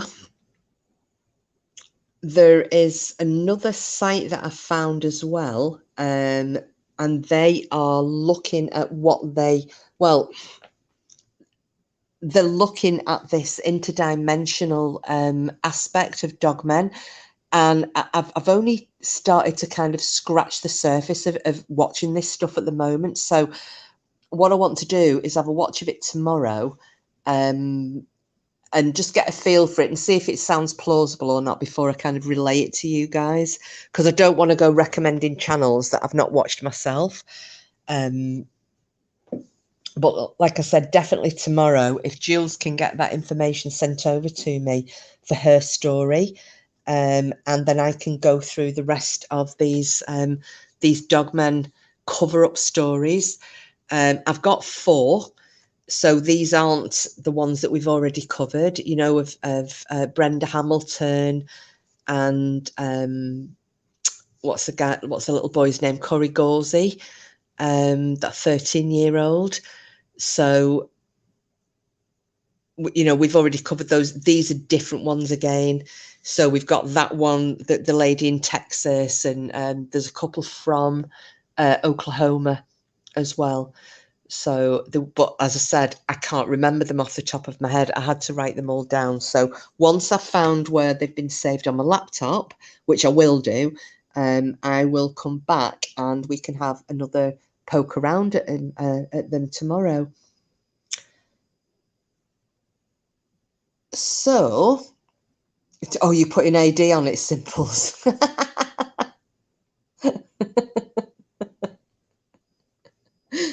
Oh, good grief. So yeah, so rather than me just waffling on about nothing in particular, I thought if I wind this one down, and then I will come back late tomorrow afternoon, and which I know isn't going to be convenient for everybody, but I'll always leave them up. But I thought I'll come back on. I can go through those cover-ups. If anyone's online and wants to join in, that's absolutely fine. But if you just want to watch it as a catch-up, and then I'll possibly come back again Sunday or Monday night, and we can do a proper live, because I've got something really interesting to go through with you all, but I'm not going to tell you what it is just yet. So I hope that's all right with everyone. I'm sorry we had to go off at a bit of a tangent, but yeah, technical issues and all that jazz. Oh, thanks, Janet. So I'm hoping that you find it interesting, because it's these dogmen stories are absolutely fascinating once you start deep diving. But the cover-ups are definitely that they really will give you pause for thought. Greenhouse, I will rewatch this now. What time? Let me know. Yeah, it'll probably be like tea time, UK time. So that's going to be inconvenient for you, though, isn't it? I mean, it might end up being later, but I'll put it up in advance. And like I said, I'm not expecting, it's Saturday afternoon, early evening. I'm not expecting many people to be free. So, I'll probably just sit here and talk to myself, but I will let you know. Sleeping with the light on. I don't blame you, Janet. The very first time. Well, listen, if you want something good to watch and you want to get a grasp on what's going on, there is a really good channel on YouTube and it's called Dogman Encounters Radio.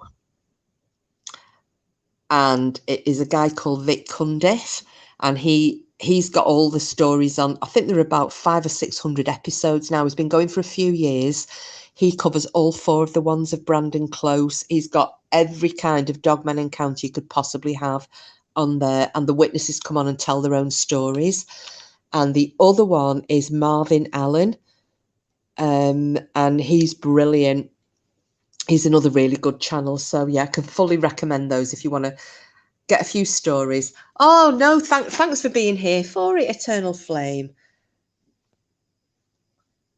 Never mind, I'll catch up. No problem, Green Eyes. Exactly. Don't waste trouble. Listen to that in bed tonight. Yeah, it really, really good. Marvin's quite a character as well. So, right. Okay, guys and gals. So thank you all for being here. Hopefully I can catch some of you or all of you or most of you tomorrow. And failing that, it will be either Sunday or Monday night, but I will give you plenty of advance warning for that one because it's going to be a juicy one. Okie dokie. So everybody take care. If anybody sees Lady Witch around on the tubes, because I'm going to go offline now, can you let her know that Danny After Dark, she's made a donation to Lady Witch's Kitty Cat Fund. So because I would have let her know myself if she'd have been here, but it's pinned on the screen anyway. I'll miss tomorrow. Hope everyone enjoys. Good night all. Catch you on the next one. Nanite Sid, and enjoy it in Blackpool tomorrow, even though I won't be here. I'm going south and you're coming north, but have a wonderful time. And yeah, and I'll see you all tomorrow. As always, see you on the bright side.